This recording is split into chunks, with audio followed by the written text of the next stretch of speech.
Thank you, Jerome. Good morning, everybody. Happy Easter to you.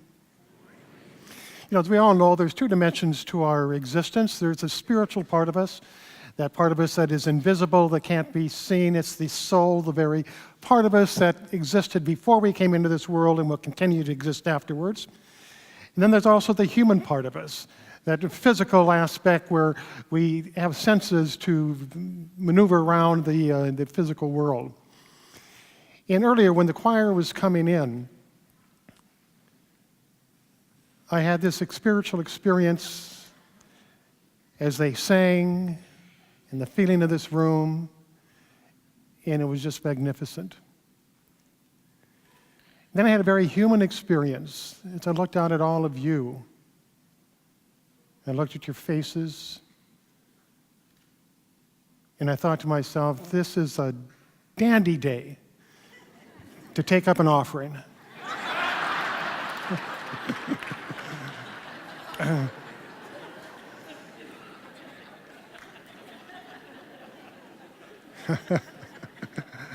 To our people out there that are watching this on DVD or on the internet, I say hello to you, and we welcome you to share this part of our spiritual experience.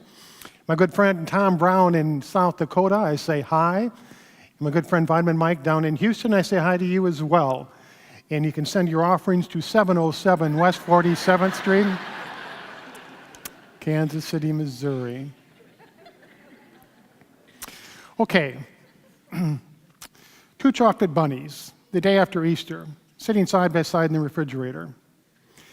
One bunny turns to the other one and says, "Isn't it funny, these humans, how they always eat our ears first?" And the other bunny said, "Huh?"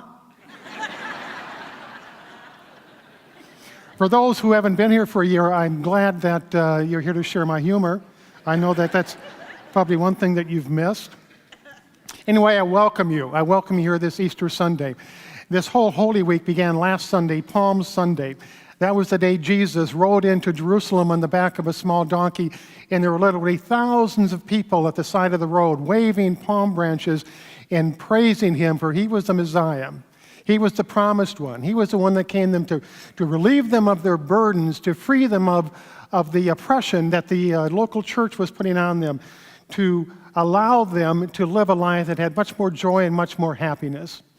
And as they were doing that, the religious leaders of the day were hovering in the alleyways, determining what they were going to do with this man and how they were going to get rid of him. See, at that time, the land was ruled by the Romans. The Romans didn't want to get into the day-to-day details, so they assigned that to the religious leaders. And they said, all you have to do is just keep the people calm. Don't let them get riled up, because a riot can take over. So the religious leaders, very fearful they might lose their position, had to do something with this figure known as Jesus. That was on Sunday. On Thursday, he had the Last Supper. He and all of his disciples were sitting at the table. They were passing the bread around, and Jesus said, "Take this, for this is my body." They passed the wine around. He said, "Drink this, for this is my blood." Now, when he said, "Take the bread, for this is my body," he meant this is the human part of me. It's the human part of you. It's that connectedness we have on a human level. And the blood was representative of spirit. It's the spiritual part of you and the spiritual part of me where we recognize each other in a realm that's much, much bigger than our humanity. What he was saying is that we are connected. And that connection cannot be broken. It cannot reduce itself. It cannot diminish. It is a connection of the spirit. We're in this together. And when we love and when we're at peace with each other and when we harmonize, that's when the true experience of life comes forward. Shortly after that evening, his disciple, trusted disciple, went and got the Roman soldiers and showed them where Jesus was. They arrested him. They took him in the courtyard where he was all by himself. And there he sat. So I ask you, what do you think he was thinking about? There he was, all of his disciples had disappeared. His trusted disciple Peter denied 3 times that he even knew him. They were all gone. His mother wasn't there. The people that he raised from the dead weren't there. The people he healed weren't there. The 5,000 people he fed weren't there. There was nobody there to support him. So what was he feeling? If it was you, what would you be feeling? Would you feel sorry for yourself? Would you feel angry, resentful, betrayed? I mean, where is everybody? He gave his life for the message went out. Where is everybody now at this time? They were all gone. I'd be angry. I'd be resentful. I'd feel abandoned. I'd feel betrayed. I'd feel all sorts of those human emotions that do not feel good, that hurt, that create pain and suffering. Or perhaps he was thinking, I blew it. I failed. God gave me this great message to deliver to the world, and nobody seems to have gotten it. The people that arrested me certainly didn't get it. The religious leaders didn't get it. My disciples don't seem to have gotten it because they're not here to support it. I failed on the biggest mission that God has probably ever given any person on this earth. He gave it to me, and I failed. That's the way I'd feel.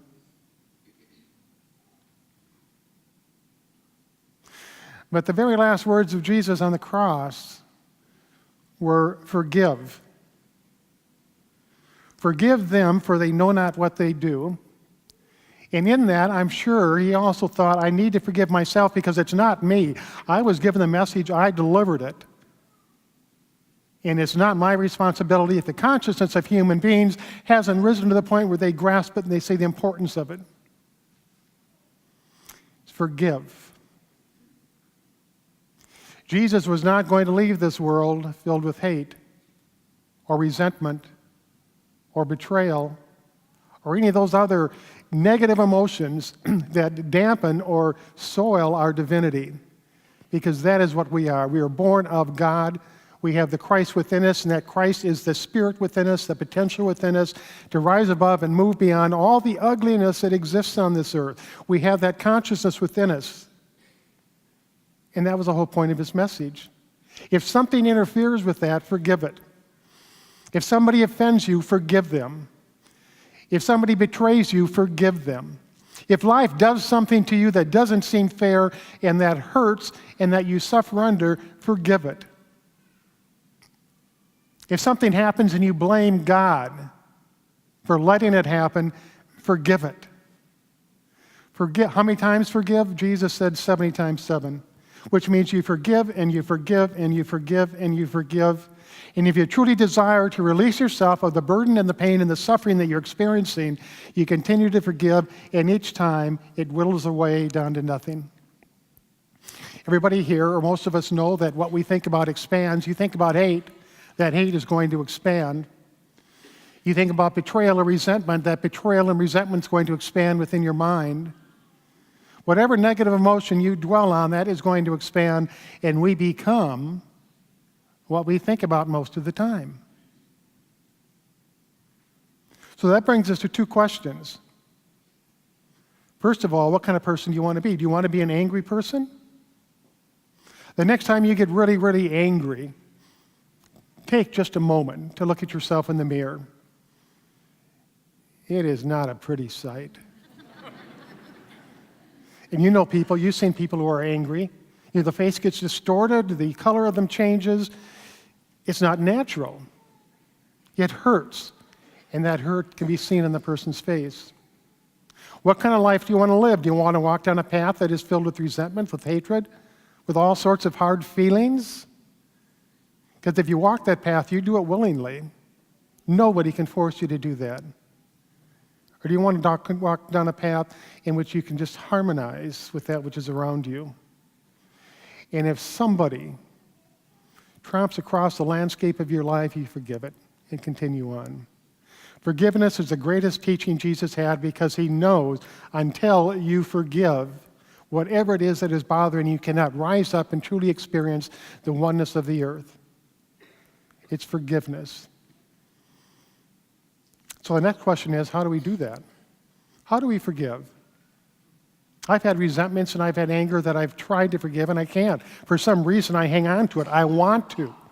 I think that it is going to hurt the other person that hurt me. I think it serves them right. It's justified. I'm justified in being angry.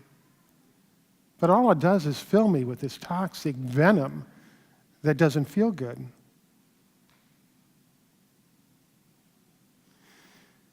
When you have those feelings, and you know it immediately because they don't feel good, those feelings that hurt, those feelings that are angry, those feelings that have any sort of negative connotation that disrupts or hampers your peace of mind, the first thing to do is just pause and reflect. Just take a moment, step back, reflect. Is this the kind of person I want to be? Is this how I want to live my life? Like this? Feeling ill? Not enjoying life?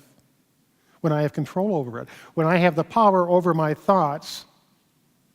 Maybe not necessarily in the moment, but what I'm going to think in the future, the direction that I want to go, the path that I'm going to be on, I have control over that, and nobody can take that away from me, or nobody can take it away from you.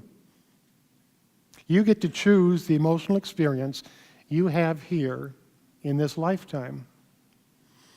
So as we do the flowered cross today, what I want you to do is to come forward, and as you place your flower in the cross up here, I'd like you to place it as a token of the good that you are, of the beauty that you are, of the beneficial presence that you are to this earth. This is what you stand for. You stand for beauty. You stand for good. You stand for a beneficial presence to this earth. And at the same time, release whatever it is might be bothering you. We'll now move into meditation, and as we do, reflect a bit on your life. And if there's something within you that is bothering you, or that's hurting you, that you're suffering under, just pause and ask yourself, is this the way I want to live my life? Is this the kind of person I want to be? We'll now move into meditation.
Take a moment to relax.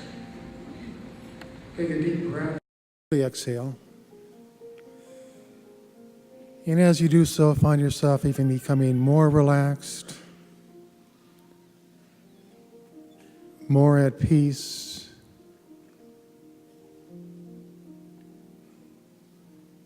more tranquil, more serene.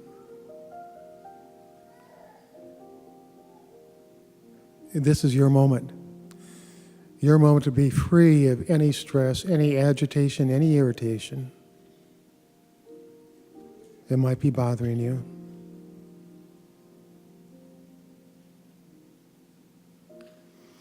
This morning we're going to do what is called a waking meditation. And it will be the processional of the flowered cross. So we do it in somewhat of a meditative state, a very reflective state.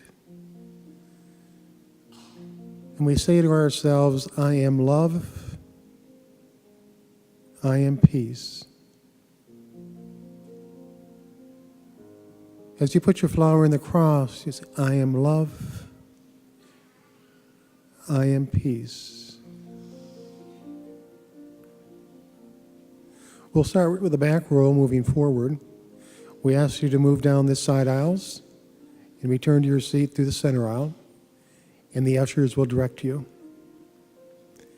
We'll now begin the processional of the flowered cross.